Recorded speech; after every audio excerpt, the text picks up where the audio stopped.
Are you considering a backdoor Roth IRA contribution? Were you phased out due to your income and not eligible to make a Roth IRA contribution? Before you do a backdoor Roth IRA, make sure to watch this video. We're going to cover some details that you need to know about backdoor Roth IRAs and a little known rule that trips up a lot of retirement savers in the process.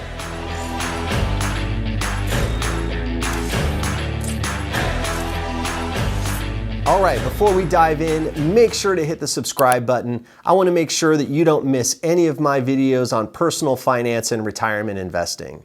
All right, let's get into backdoor Roth IRAs and the pro rata rule. Most IRAs and retirement accounts like 401ks and 403bs are tax deferred. You put money into your retirement account and it reduces your taxable income that year.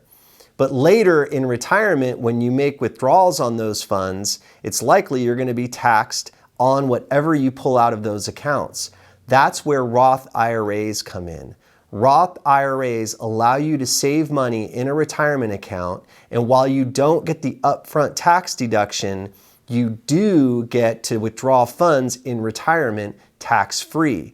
That can be a very compelling retirement savings tool for a lot of folks who are going to be taxed significantly on their 401ks and other IRAs. The unfortunate thing about Roth IRAs is that they do have income limits, and that's going to cause a lot of people who would otherwise take advantage of Roth IRAs to miss out on that benefit.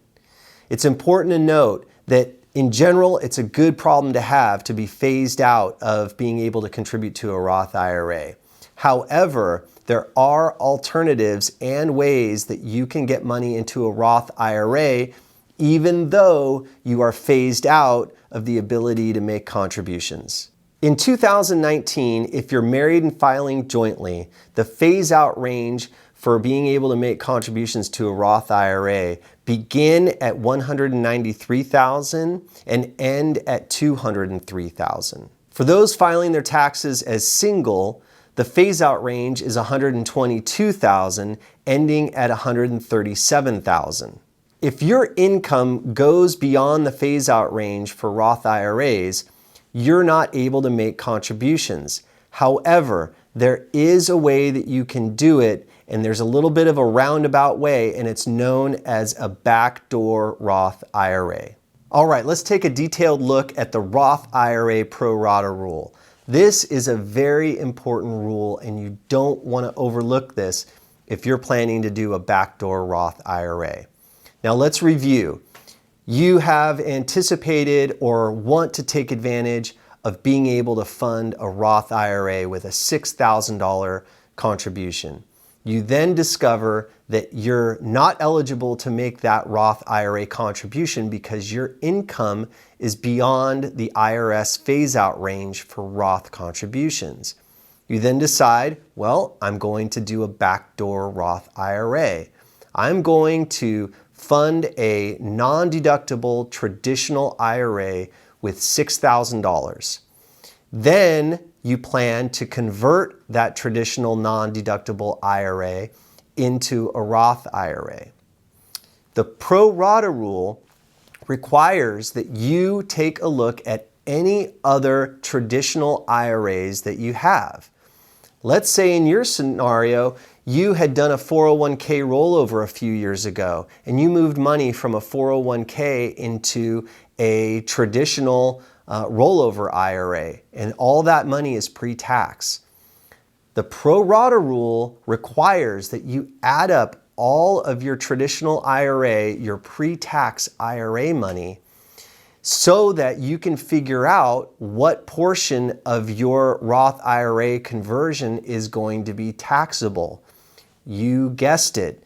You might be in a situation where you're attempting a backdoor Roth IRA thinking that you're taking a $6,000 traditional non-deductible IRA and converting it into a Roth IRA and not have to pay any taxes. But because you have a $60,000 traditional IRA out there, there is going to be a portion of your backdoor Roth IRA transaction that actually is going to be taxable.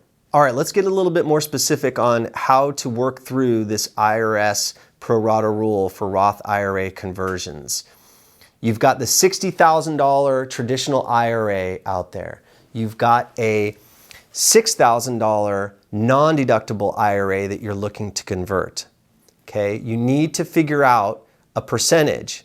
So you're going to take that $6,000 amount in the non-deductible IRA and divide it by the $60,000 that you have in pre-tax or deductible IRAs.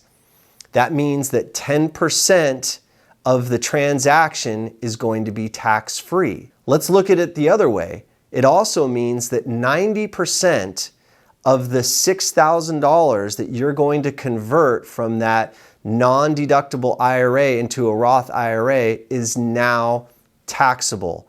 Yes, you heard that right. And it's all because you have that other $60,000 IRA out there. So your attempt to convert $6,000 of non-deductible IRA money into a Roth IRA just resulted, because of the pro rata rule, in 90% of that transaction being taxable. If you found yourself phased out of being able to make a Roth IRA contribution and you're considering a backdoor Roth IRA, proceed with caution.